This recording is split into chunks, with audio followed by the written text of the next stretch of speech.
Эмбүк толилуулж байна. Z-үеийн нөлөө. Бизнесийн ирээдүйг тодорхойлогч 6 хүч. Зохиогч Том Колополос ба Дэн Кэлтсэн. Орчуулсан Бадсүхийн од гэрэл. Номыг уншсан Энхолтын алтан гэрэл.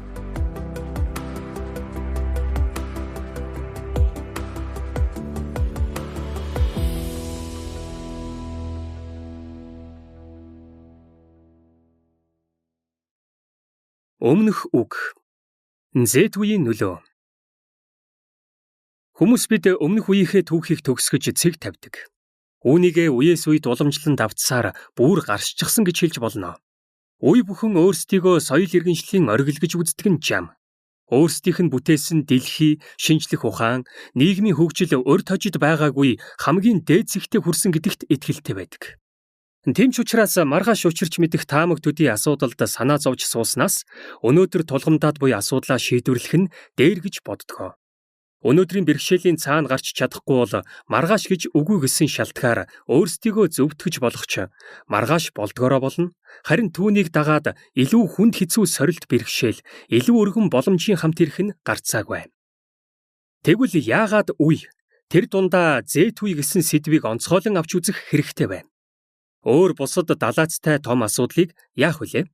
Жишээ нь хурцдмал болж буй терроризмын аюул, цаг уурын өөрчлөлтийн тодорхойгүй нөхцөл байдал, орлогын ялгаатай байдал, дэлхийн нийтийг хамарсан ажилгүйдэлд цөхөрсөн залуус, дэлхий дахины өр 223 их найд $, давж, дэлхийн дотоодын нийт бүтээгдэхүүний 313%-ийг эзэлсэн үзүүлэлт бүхий, дэлхийн эдийн засагт нүүрлээд буй санхүүгийн хямрал, эрчим хүчний өртгийн өсөлтөөс үүдсэн дарамт ба сэргэгдэх эрчим хүчинд шилжих хэрэгцээ шаардлага, ундны усаар гажигдаж буй 1 тэрбум орчим хүн, наад захын эрүүл ахуйн шаардлагад нийцхээргүй орчин нөхцөлд амьдарч буй 2.5 тэрбум хүн ба дэлхийн тэрбумтнуудын амьдралын тэнгэр газар шиг зөрүүтэй байдлыг яах болж байна?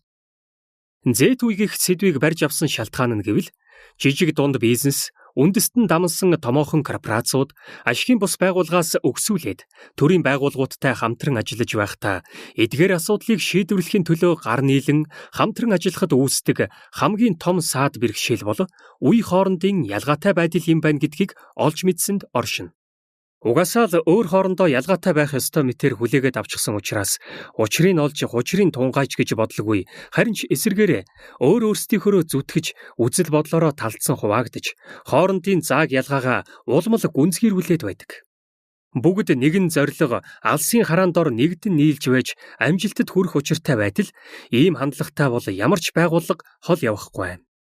Тиймээс бид Z-үеийг асар хурдтай дүтлэн айсан үеэс ангид дэлхийн ертөнцийн жишигт тохируулан өөрчлөгдөн шинжлэгдэх замд маань удаан хугацааны турш чөдөр тушаа болсоор ирсэн үе хоорондын зааг ялгааг ойртуулан холбох гүүр болгох хэмээн зорьсон билээ. Үеэс ангид сэтгэлгээ биднээс үе хоорондын зааг ялгааг харах өнцгөө өөрчлөхийг, байгууллагын соёлыг ч мөн тийхүү өөрчлөхийг шаардаж буй юм. Бид бүгдийг болоод өмнөх үеийнхнийг хамарсан томоохон шилжилт гэж хэлж болох Z-үеийн нөлөөллийг бэхжүүлснээр хүмүүс хоорондоо үе болон хуваагдалгүй хамтран ажиллах боломжтой шин чиг хандлагыг бий болгож буй юм. Бүх насны хүмүүсийг өргөнөөр хамраад буй тэрхүү технологид суурилсан чиг хандлага нь дэлхийн ертөнцтэй хөл нийлүүлэн алхах боломж олгож, эдийн засаг, нийгмийн хамтын оролцоог нэмэгдүүлж байгаа билээ. Ийм дэлхийн ертөнцид эмээнаар хөлд ороогүй бяцхнуудтайгаа iPad-аар Skype-тж байна. Эцэг эхийнх нь өдрийн орлого $5 сэтэрдэггүй Кен хүүхдүүд Массачусетсийн технологийн дээд сургуулийн онлайн хичээлд үнэгүй хамрагдаж байна. Эрхэлсэн ажилгүй тэтгэврийн насны хүн Baby Boomer шин санаагаа хэрэгжүүлэхийн төлөө Kickstarter гэх платформ дээр олноор санхүүжилт бий болгох замаар хөрөнгө босгож байна. Дунд сургуулийн сурагч 3D принтер ашиглан хувьсэл хийсэн. Цоо шин эмнэлгийн төхөөрөмж зохион бүтээж байна. Эд бол бүгд Z-үеийн нөлөө ажил амьдралд хэрхэн тусгалаа олж буйг харуулсан жишээ бөгөөд эдгээр хүмүүст буй нийтлэг тал нь гэвэл өөрчлөлт хийх хүсэл эрмэлзэл, хялбар, хямд төсөр аргаар өөр хоорондоо холбогдож хүн төрөлхтний хур их мэдлэг боловсролыг хүртэж чадаж буй юм. Ийхүү хэдэн тэрбум хүний хийсэн олон жижиг хялбар хямд төсөр аргаар өөр хоорондоо холбогдож хүн төрлөختний хур их мэдлэг боловсролыг хүртэж чадаж буй юм. Үе хоорондын ялгамжит жишээний дагуу бид бизнес эрхлэх арга барил, байгууллагын соёл, зах зээлээ тодорхойлсоор ирсэн. Бие биеэ ч үе үеэр нь ялган зааглаж дүгндэг. Хүмүүсийг яагаад тийхүү хэсэг бүлэг болгон хувааж нэр цохон ангилаад байгаагийн цаад учир шалтгааныг олж гэж боддгоо бөгөөд бид өөрсдийн харьяалагдж буй бүлгэрэл бахархдаг гэхүүтэй. Бид удам судар, үсний өнгө, нүдний хэлбэрээ сонгож төрдгүүтэй адил аль цаг үед төрөх нь бидний мэдлийн хэрэг биш атал түүгээрээ өнгөрч сагсуурах нь өндөр хавцал мэт үл ойлголцлыг үүтгэж буй хэрэг юм. Хурдцтай өөрчлөлтөөс шалтгаалаад мачур буюу төлөвлөсөн үеэс эхлээд миллениалс буюу шинэ мянганы үе хүртэл үе хоорондын хугацаа улмал багасж зайн ойрцоор ирсэн билээ. Үүнээс шалтгаалаад 20 дугаар зууны эхний хагасаас хоёр өөр үеийнхэн ажиллах хүчнийг бүрдүүлэх нь энгийн үзэгдэл болсон. Харин сүүлийн 50 гаруй жилд 3-аас 4 үеийнхэн гар нийлэн ажиллаж байгаагаас насны хувьд зөрүүтэй, өөр үед хамаарагдах эдгээр хүмүүсийн хооронд зааг ялгаа гэж бараг үгүй байгааг бид бэлхнээ харж болохоор байна. Хөлмөрийн нас уртсаж байгаагийн хэрээр 2020 он гэхэд 1 дор 5 үе мөр зэрэгцэн ажиллах бололцоо хялбархан бүрдэнэ. 1900-аас 2080 он хүртэл үеийн 7 ялгаатай бүлэг орж ирнэ. 20-с 64 хүртэл мөн дөнгөж төрөхстөөс 19 нас хүртэл тус хамаарна. 65-аас дээш насныхны эзлэх хувь хэмжээ өндөр байх тусам тэгээс 19 насныхны эзлэх хувь хэмжээ буурсан хандлагатай байна. Мөн түүнчлэн 1900-аас 2020 оны хооронд ажиллах хүчинд 1 дор ажиллаж буй үеүүдийн тоо 2-оос 5 болон өсөж байна. Гэвч 5 үе 1 дор ажиллах хандлага бол ирээдүйн үеуд холимог болох эхлэл гэж бид харж байна.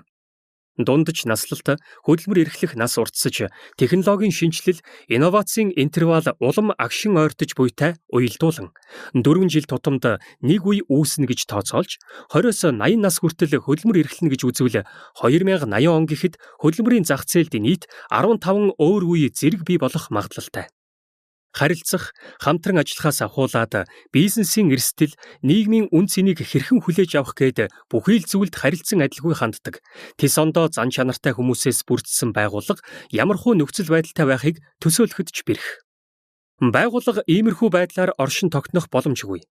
Бүгдийнх нь ашиг сонирхол үн цэнд нийцүүлэн нэгтгэн зангидж, гар нийлэн хамтран ажиллах ямар ч найдвар боломж үгүй юм. Тиймээс Z үеийн нөлөөллийн хүчийг жигдрүүлж нийгмөр болгох нь байгууллага бүрийн ирээдүйд чухал ач холбогдолтой. Хэдий тийм ч ирээдүг урьдчилан тааж хэлэх амаргүй хэвээр байна. Ирээдүйн татах хүч. Тэгэхээр Z үе ба ирээдүйн талаар итгэлтэй ам гарч чадах зүйл юу вэ? Энэ хоёр бол биелэх үгэн мэдэгдэхгүй мөрөөдлөөс шилүү учир битүүлэг гэж л хэлж чадах байна. Учрыг тайлбарлая л да. Баг байхдаа альва биет дэлхийн гадаргууд унах хурдыг нэг л сайн ойлгодгүй байлаа. Надтай адил бэрхшээлтэй тулгарч байсан эсвэл сайн санахгүй байгаа хүмүүст сануулаад хэлэхэд бүхий л биет секундээс секундэд 9.8 м/секундын хурдтай газарт ундаг. Секундээс секундэд гэсэн хэсгэл толгой эргүүлээд байдаг байсан юм. Ямар нэг зүйлийг тодорхой өгөгдсөн хурдаар жишээ нь секундэд 100 м-ийн хурдтай ундаг гэж төсөөлөх амархан. Гэхдээ энд яригдж байгаа математикийн тооцоолол үнэхээр гүн сэтгэгдэл төрүүлэв. 1 секундэд 100 м, 2 секундэд 200 м урагшилж болно. Гэвч дэлхийн таталцлын хүч энэ зарчмаар явдаггүй. 2 дахь өндрөөс юм унгавал уг зүйл газарт унахад 2 дахин их хугацаа шаарддаггүй. Ердөө 1.4 дахин их хугацаа л орно. Шалтгаан нь альва зүйл өндөрт байх тусмаа доош унахтаа илүү их хурд авна гэсэн үг. Энгийнээр тайлбарлая гэвэл хурдны замтай адилтгаж үзэж болох юм. 10 секундын хугацаанд хурдаа тэгээс 105 км/цаг хүртэл нэмбэл секунд өнгөрөх тусам илүү их газар хорооно гэсэн үг. Энэ бүхэн ирээдүй ба Z үеийн нөлөөтэй ямар холбоотой юм бэ гэж юу? Учир нь цаг хугацаа өнгөрөх тусам ирээдүйн татах хүч биднийг улам хурдтайгаар өөртөө ойртуулдаг. Үүнийг технологи гэнэ. Техник технологитой болсноор бид өнгөрсөнд байсантай ижил хурдаар урагшлах боломжгүй болж байгаа юм. Өнгөрсөн 100 жилийг хурдны зам руу орох эхний хэдэн секундтэй адилтхан төсөөлж болно. Тэр цаг үед хоорондоо холбогдох, холбоо харилцаагаа тэлэх, улс төр эдийн засгаас өгсүүлээд бизнес хийх, чөлөөт цагаа өнгөрүүлэх гээд амьдралын бүхий л үйл явцыг хурцгах боломж бололцоо ядмаг байсан бол одоо үед энэ бүхэн 20 дугаар зууны ихэнх үед амьдарч асан хүмүүсийн төсөөлж байгаагүйгээр эрс өөрчлөгдсөн билээ. Дараагийн 100 жилд биднийг илүү хурдтай өөрчлөлт хүлээж байна. Өнөөгийн интернет сүлжээнд холбогдсон байгууллагууд бол бидний хурдцтайгаар чиглэж буй хил хязгааргүй холбоост ертөнцийн оршил төдий юм. Өнгөрсөн 100 жилийн өөрчлөлт одоо 2 дахин, магадгүй түүнээс ч бага хугацаанд явагдана. Хэрвээ бид өнгөрсөн 60 жилийнхтэй ижил хурдаар өөрчлөлт шинжилэлт хийвэл 2100 он гэхэд дэлхийн бүх далайн ирэг дээрх элсний ширхгээс чолон тооны цахим тоног төхөөрөмжийг хэрэгэлдэг болно. Өөрөөр хэлбэл одоо байгаагаас 100 дахин их гэсэн үг. Идэх хоол, өмсөх хувцснаас эхлээд унах машин, бидний биед суулгасан суулгацууд гээд бүхий л зүйл компьютерчсэн байна гэд төсөөлдөө. Бидний амьдралын бүхий л зүйлс техник технологитой салшгүй холбоотой болж буй нь Z үеийн гол нөлөө юм. Хамгийн чухал нь Z үеийн нөлөө технологийн дэвшлиг хурцгаа зогсохгүй хүн бүрд тодорхой үн цэнийг бүтээж түүнийг дэлхийн өнцөг булан бүрд түгээн солилцох орон зайг бий болгож өгөх замаар бизнесийн уламжлалт хэм маягийг өөрчилнө. Ухаандаа бидний бизнес хийх арга барил төсөөлж боломгүй ихээр өөрчлөгдөх бөгөөд шинжлэх ухааны уран зөгнөлийн бодит биелэл шахуу болох юм. Төсөөлөхөд бэрхтээ шинжин өнөөдрөөс арга хэмжээ авч эхлэхэд дэндүү эрт алс холын бүтишгүй мөрөөдөл мэт санагдуулж буй тул бид ийм өөрчлөлт тохиох боломжгүй гэж хараад байгаа хэрэг л дээ. Үе болгон хуваан заагалсан улигт ойлголтоосоо салхна. Z үеийн нөлөө нь бизнесүүдэд үе болгон хуваан заагалсан улигт ойлголтыг ардаа үлдээж урагшлах боломж олгож буй нь гайхалтай. Дараагийн үе маань ингэж хурдан ирчийг авна гэдэгт эхэндээ бид үйл ялэг эргэлзэнгүй байсан хэдий ч энэхүү номд дэлгэрэнгүй бичиж багтаасан судалгаа кейсүүдийг уншаад та Z үе бидний бодож төсөөлснөөс хурднаар дэлхийн ертөнцийг өөрчилж буйд бат итгэлтэй болох болно. Үе хоорондын ялгааг үгүй хийх цаг иржээ. IBM компани үр дүнд суурилсан ажлын үнэлгээний систем нэвтрүүлснээр ажлын бүтээмж нь 50%-аар нэмэгдэж 700 сая $7 хэмнэлт хийжээ.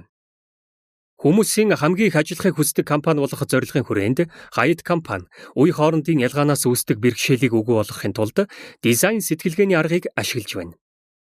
Cisco компани урвуу менторингийн аргыг ашигласнаар уламжлан тогтсон зан үйлд хувьсэл хийж байна. Компаниудын дөнгөж 15% нь л үүнтэй ижил төстэй арга барил ашигладаг. Дав компани нэгнээ гадаад төрхөөр нь ад шоу үзэх үзлийг арилгахын төлөөх дэлхийн нийтийг хамарсан хөдөлгөөн өрнүүлэхтэй 20 дугаар зууны төлбөрт мэдээллийн хэрэгслийг бос 21 дугаар зууны олон нийтийн сүлжээг ашигласан. Z үед чиглэсэн Free to Children ашигын бус байгууллага нь Facebook-ээр дамжуулан зар сурталчилгаанд нэгч зоос үрэлгүйгээр олон нийтэд хүрч томоохон хөдөлгөөн өрнүүлж чадсан байна. Low компани хэрэглэгчид хэрхэн яагаад худалдаж авдгийг тодорхойлж, бүх насныханд хүрэхийн тулд хэрэглэгчийн зан төлөвийн өгөгдөлд суурилсан системийг бүрдүүлэн судлах болсон.